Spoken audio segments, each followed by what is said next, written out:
Bueno, si les parece, pasamos al próximo trabajo que se titula Nueva taxonomía para medir el contenido tecnológico de las exportaciones argentinas y está a cargo de Gonzalo Bernat. Cuando quieras, Gonzalo. Dale, gracias. Buenas tardes a todos. Gracias por la invitación a participar del seminario. Bueno, a ver, en primer lugar, este trabajo tuvo como objetivo diseñar esta nueva taxonomía. Yo soy un usuario de las taxonomías que ahora les voy a contar, las tradicionales, me imagino que muchos de ustedes también, que son las de OCDE y de CEPAL, ¿sí? Que seguramente las conocen si no son usuarios, que tienen una característica en común, que es que los parámetros para clasificar a los distintos sectores en los distintos niveles de intensidad tecnológica tienen que ver con las características que tienen esos sectores en los países desarrollados. Eh, y ahora, obviamente, eso genera una serie de debilidades cuando queremos aplicarlos a países como el nuestro, y eso llevó a la motivación de hacer este trabajo. El uso de estas dos clasificaciones tiene la ventaja de que nos permite comparar muchas veces entre países sudamericanos o con países desarrollados, pero, como les decía hace un ratito, tienen un talón de Aquiles, que es que cuando lo utilizamos estamos tratando de ponernos un traje, entre comillas, que está pensado para los países desarrollados. Es decir, estamos usando la estructura tecnológica o de innovación de los distintos sectores en los países desarrollados y suponiendo que esa estructura o ese nivel de desarrollo tecnológico se replica para nuestro país. Claramente eso no sucede así.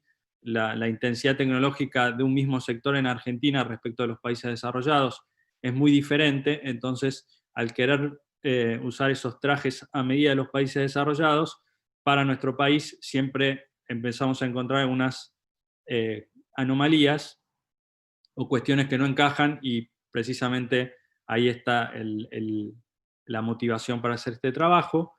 Y además esas dos taxonomías tradicionales, la de OCDE y la de CEPAL, tienen algunas debilidades adicionales. En primer lugar, no contemplan la tecnología o el desarrollo tecnológico que viene incorporado en los insumos que adquieren los sectores. Esa debilidad es particularmente importante para algunos sectores argentinos, como puede ser el sector agropecuario o agrícola en particular, que innova de manera al estilo de redes. Entonces, muchas de las innovaciones no las hacen directamente las empresas agrícolas, sino que estas innovaciones vienen en los insumos, fertilizantes, semillas que adquieren. Entonces, si mira las clasificaciones tradicionales, al focalizarse en el gasto directo, en I+D o en innovación que hacen los sectores, dejan afuera estos contenidos indirectos de innovación. Otra debilidad adicional es que estas clasificaciones se basan en el nivel de inversión en I+D de los sectores. Si ustedes seguramente habrán visto lo que son los datos de innovación de Argentina y de los países latinoamericanos en general, la I+D ocupa un lugar bastante menor en lo que es la inversión en innovación. Entonces, si nos focalizamos en la I+D, dejamos de lado gran parte de los esfuerzos innovativos que hacen los distintos sectores transables en nuestro país. Y por último, otra gran debilidad que tienen esas clasificaciones tradicionales es que dejan de lado al sector primario, al sector de servicios, es decir, se focalizan en los sectores manufactureros, que pueden ser, obviamente tiene una relevancia importante, pero dejar de lado el sector primario y el sector servicios cuando queremos abordar el universo exportador de Argentina es una debilidad notoria. Entonces, como les decía, el gran objetivo del trabajo fue desarrollar una nueva clasificación o taxonomía que pueda capturar el contenido local, directo e indirecto, ahora les voy a explicar cómo llegué a eso, de innovación, no de I+D, sino de innovación, incluido en las exportaciones argentinas. El indicador es el que tienen en esta slide. Básicamente lo que traté de construir es un indicador de gasto total en innovación de origen local. Ahora les voy a decir por qué hablo de origen local, es decir, la idea es sacar de lado toda la innovación importada, ¿sí? Quedarnos con la innovación local, doméstica. Entonces ese gasto total en innovación está formado por el gasto directo en innovación, es decir, el gasto que hace directamente el sector, la inversión en innovación local que hace el sector directamente, y después dos componentes indirectos de innovación. Uno es el privado, si quieren, es decir, la innovación que adquiere el sector indirectamente cuando compra insumos o maquinaria, y el último es el gasto indirecto en innovación que viene de las instituciones públicas. Cuando un sector contrata al CONICET, al INTI o al INTA, ¿sí? Está adquiriendo innovación, I+D, transferencia, consultoría, lo que fuera, que no hace directamente el sector, pero que viene del lado de su relación con estas instituciones públicas. Rápidamente les cuento de dónde salieron los datos. En primer lugar, volver a aclarar que se trata de, yo estoy considerando la totalidad de la inversión en innovación, no solo la I+D, como es característico de las clasificaciones de OCDE y de CEPAL, por lo que les decía antes, si yo me quedo con la I+D, me quedo con el 20% de la innovación que hacen estos sectores, y como quiero tener una buena idea del contenido innovativo que hay en las exportaciones, quiero ver todo el universo, no solo la I+D. Pero entonces les cuento de dónde vinieron los insumos para cada componente. El gasto directo en innovación son los datos que tiene, en primera medida, los datos que tiene la ENDEI del periodo 2010-2012. ¿Sí? La ENDEI me permite tener cuánto invierten en innovación los distintos sectores manufactureros, con las excepciones que tienen ahí, que es autos, tabaco y petróleo. La ENDEI, por una cuestión de secreto estadístico, a esos sectores que tienen poquitas empresas lo metió en la categoría otros, entonces no se puede identificar cuánta innovación realizaban esos sectores. Por eso para esos tres sectores manufactureros usé los datos de la ENIT, de la encuesta de innovación que tenía el INDEC para el año 2010, y en el caso del sector de software y servicios informáticos usé los datos que releva el Observatorio Permanente de la Industria, también para la etapa 2010-2012. El gran supuesto fuerte, extremadamente fuerte, que tuve que adoptar es para el sector agropecuario, dado que no hay datos de la innovación que hace ese sector directamente, cuánto invierten en innovación las empresas agropecuarias. Tuve que suponer que era 0%, es decir que en este ejercicio, en este paper que les voy a mostrar, en estos indicadores que les voy a mostrar, lo que está capturado del sector agropecuario es lo que viene indirectamente, ¿sí? No es lo que hace directamente el sector porque no tenía datos, pero sí lo que el sector incorpora como innovación cuando compra insumos, cuando compra maquinaria o cuando se relaciona con las instituciones como puede ser el INTA o el INIDEP o las distintas instituciones que proveen de innovación al sector. El gasto indirecto, para ver cuántos insumos de cada sector compraba cada uno de los sectores, usé los datos de la matriz de utilización del INDEC, con datos del 2004, y para capturar lo que viene por el lado de las instituciones públicas, utilicé una base del programa ASTI, el Agricultural Science and Technology Indicators, que me permitió ver cuánto fluía hacia el sector agropecuario de estas instituciones públicas y hacer una asignación para cada uno de los subsectores a partir de los datos que tenía esa base de datos. Y por último, lo que hice fue tratar de sacar todo lo que es el componente importado de innovación, que viene tanto por la asimilación directa de innovación como por el lado de la asimilación indirecta. Esto lo paso más rápido porque es muy técnico, pero lo que fui viendo es cómo sacar el componente importado de cada uno de los grandes componentes de la innovación. La I+D directa, la I+D interna que hacen las empresas, por definición es todo doméstico, pero parte de la I+D que las empresas contratan afuera es importada. Gran parte de la maquinaria y equipo que se usa para innovar es importada, entonces lo que fui tratando de hacer es sacar el componente importado para quedarme exclusivamente con lo que es el componente local de los distintos tipos de innovación directa e indirecta que hacen los diferentes sectores. Bueno, vamos a los resultados, que es lo más importante. Y acá lo que tienen es el coeficiente de gasto total en innovación de origen local como porcentaje del valor bruto de producción de los distintos sectores exportadores de Argentina, tomando el periodo 2010-2012. ¿Sí? Lo más destacado, los sectores más destacados es el sector farmacéutico. Por cada $100 exportados por el sector farmacéutico, 5,4 dólares son innovaciones de origen local, directas e indirectas, que realizó este sector, y un nivel similar tiene el sector de software y servicios informáticos, que tiene el 5,2. ¿Sí? Acá es donde aparecen, en este grafiquito simple, empiezan a aparecer las grandes diferencias con lo que son las clasificaciones tradicionales. Por ejemplo, si miramos el caso de cultivos agrícolas, que les recuerdo que solo ahí pude capturar el componente indirecto de innovación, fíjense que por cada $100 exportados de cultivos agrícolas, estamos exportando menos de $1 de innovación local. Pero si miramos el caso del sector automotriz, que es uno de los sectores que para las clasificaciones tradicionales es un sector de intensidad tecnológica media-alta, fíjense que el sector automotriz está aportando mucho menos innovación de origen local, directa e indirecta, de lo que aporta el sector cultivos agrícolas, que uno siempre asocia a sectores menos sofisticados tecnológicamente. ¿Sí?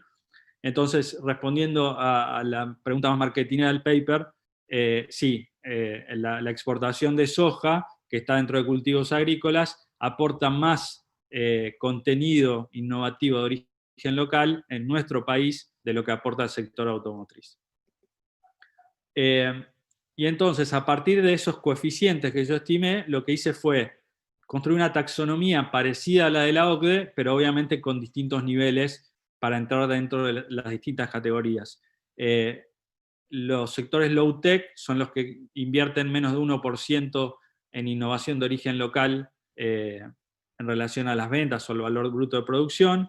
Después tienen el medium low-tech, que está entre 1 y 2, el medium high-tech, que está entre 2 y 4, y el high-tech, que son los sectores que innovan más de 4%, incorporan más de 4% de innovación de origen local sobre las ventas, que como veíamos hace un ratito, eran solo pharma y los servicios de software y servicios informáticos. Entonces, con esta nueva taxonomía lo que tenemos es una pirámide en la cual en la punta de la pirámide tienen a las dos ramas high-tech, pharma y software, y a partir de ahí vemos que cada estamento tiene mayor cantidad de sectores, y si se fijan en el sector low-tech, aparecen una serie de sectores que tradicionalmente para las clasificaciones convencionales son medium high-tech, como resto de material de transporte, que ahí está la construcción de locomotoras, la construcción de aviones, por ejemplo. Carrocería es el sector automotriz, sobre el cual hacíamos énfasis hace un ratito. Entonces, claramente esta taxonomía presenta grandes diferencias respecto de las taxonomías convencionales, y eso lo voy a hacer todavía más evidente en estos dos grafiquitos.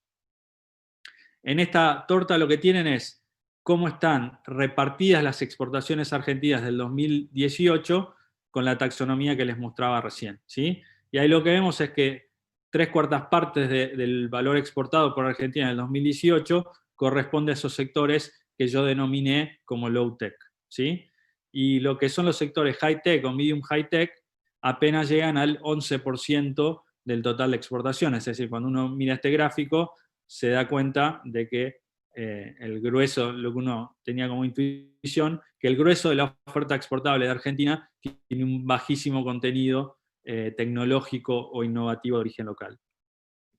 Pero cuando uno usa las clasificaciones tradicionales, como la de la OCDE, por ejemplo, el panorama es completamente distinto. Uno puede ver que el sector low-tech tiene menos de 1/4 del valor exportado en el 2018, según la clasificación de la OCDE, y el sector medium low-tech y medium high-tech tienen el grueso de las exportaciones. Es decir, si uno ve este gráfico, el panorama es completamente distinto. Uno podría estar más tranquilo en el sentido de que la oferta exportable de Argentina tiene una intensidad tecnológica medio alta o medio baja, y claramente eso no es lo que uno observa cuando cuando considera los reales niveles de inversión en innovación que tienen estos sectores. ¿Por qué sucede esto, estas diferencias? Por lo que hablábamos hace un ratito. Porque hay muchos sectores que para los países desarrollados son medium high-tech o high-tech, caso emblemático del sector automotriz, y para países como el nuestro, con la baja innovación que realizan, están en el fondo de la tabla, ¿sí? Reflexiones finales, así cumplo con los 20 minutos. A ver, esta nueva taxonomía tiene distintas vertientes. Una tiene que ver con las políticas. Lo primero que a uno se le ocurre es, bueno, una posibilidad es decir, si yo quiero reforzar el contenido innovativo de origen local de las exportaciones argentinas, lo primero que puedo hacer es focalizar o reforzar la capacidad exportadora de los dos sectores que veíamos como los líderes, que es pharma y software. Y la otra variante de política que aparece también es decir, bueno, si para los países desarrollados hay una serie de sectores que tienen intensidad tecnológica alta o media alta, y para Argentina esos sectores están en el fondo de la tabla, ¿cómo hacer para que los sectores locales igualen o se acerquen a lo que es la capacidad innovativa que tienen esos mismos sectores en los países desarrollados? Digo, esta segunda variante de política es mucho más compleja, porque en muchos casos, caso del sector automotriz, sin ir más lejos, implica meterse en la discusión de las cadenas globales de valor y qué rol le asignan a cada país. En el caso de Argentina, claramente es una asignación que no tiene nada que ver con desarrollar tareas de I+D, entonces revertir esa situación en algunos sectores implicaría meterse en una discusión muy compleja, que excede a la propia voluntad o a la propia política industrial que puede ejecutar el país. Si no es solo apuntalar a esos sectores, sino que muchas veces tiene que ver con una negociación muy compleja de cómo cambiamos la posición de nuestro sector o de nuestra economía en esas cadenas globales de valor. Y por último, como líneas de trabajo, aparecen también una serie de líneas de trabajo. La primera sería tratar de construir una clasificación adaptada a los patrones innovativos de América del Sur o de América Latina en general. América Latina es más difícil porque está México, y México seguramente tiene una estructura innovativa muy distinta que la nuestra, por las diferencias naturales de estructuras económicas que existen, pero quizás sí armar alguna clasificación sudamericana. Uruguay estuvo trabajando en una clasificación como la que yo traté de construir. Brasil probablemente se podría hacer algo parecido si es que ya no se hizo, porque tiene muy buena disposición de datos. Colombia también tiene buena información de temas innovativos, entonces quizás se podría pensar en armar alguna clasificación más sudamericana. Y en cuanto a lo que es específico de mi trabajo, por un lado está la cuestión de la escasa disponibilidad de datos que tuve y que existen en realidad para hacer este tipo de trabajos. El mayor déficit tiene que ver con los datos agropecuarios. Había un prototipo de NDEI agropecuaria que no está procesada todavía, que si estuviera disponible me permitiría sacarme de encima esa restricción de suponer que el gasto directo es cero, que obviamente no es así, pero si estos datos maduraran y se procesaran, me permitiría sobrellevar esa dificultad. Y después está la cuestión de cómo se va actualizando esta taxonomía, y eso tiene que ver, por un lado, con ir viendo cómo cambia el peso de los sectores en las exportaciones argentinas, que eso va a hacer que obviamente esa torta vaya cambiando las participaciones. Uno puede pensar que esa composición es bastante estructural, pero podría haber algunos cambios. Y también la cuestión de ver cómo cambian los coeficientes de cada sector, y para eso hay que ir ajustando las evoluciones en los patrones de innovación que tienen los distintos sectores. Ya están disponibles los datos de la NDEI 2014-2016, que yo no los usé porque para el resto de los indicadores no tenía datos tan nuevos, entonces tenía que usar los datos más viejitos porque eran los que tenían más acompañamiento de otros indicadores. Pero bueno, digo, ahí hay una posibilidad de ver cómo evolucionaron estos coeficientes entre el 2010-2012 y el 2014-2016. Si quieren les anticipo, porque estuve trabajando un poquito con los datos nuevos de la NDEI, esa pirámide va a estar todavía más comprimida. Bajaron mucho los niveles de innovación, obviamente porque 2014-2016 ya es una etapa mucho más adversa macroeconómicamente, y entonces me quedaría una pirámide mucho más chata de la chatura que ya relevamos en 2010-2012. Bueno, y eso ha sido todo. Quedo a disposición de ustedes por cualquier comentario o consulta que tengan. Muchísimas gracias, Gonzalo.